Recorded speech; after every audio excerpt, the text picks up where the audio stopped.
Assalamualaikum Pak Haji. Waalaikumsalam warahmatullahi wabarakatuh. Pak Haji, makna kemerdekaan Indonesia ke 80 tahun apa nih? Wes, pas nih bajunya rada-rada merah.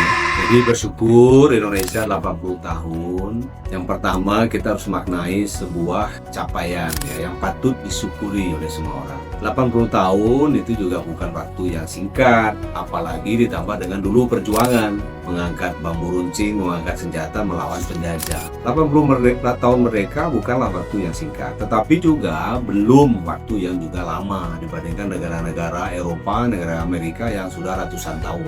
Jadi yang pertama kita memaknai dengan bersyukur kita sampai di 80 tahun. Pastilah banyak dinamika, pergolakan, mencari bentuk dan lain-lain. Nah yang kedua bagi saya makna kemerdekaan terkait dengan masa depan Indonesia untuk menjadi Indonesia emas, Indonesia maju. Saya memaknai ini sebuah momentum besar. Momentum besar untuk Indonesia bisa lari, ya bisa keluar dari berbagai macam jebakan-jebakan dari negara miskin, dari negara middle income dan seterusnya. Jadi ini momentum. Kenapa ini momentum? Satu, penduduk kita usia produktifnya besar. Komposisi usia produktif dalam tahun 2030 nanti akan melebihi daripada usia non produktif. Nah ini kan potensi, ini aset. Yang kedua, sistem pemerintahan kita sekarang ini juga terus bergeser kepada arah yang semakin membela kepentingan rakyat, semakin pro kepada rakyat, setidaknya dari komitmen-komitmen yang kita selalu dengar ya. Kalau bukti tentu kita perlu waktu melihat buktinya karena pemerintahnya baru, belum setahun. Tapi setidaknya kalau kita lihat dari gerakan, komitmen,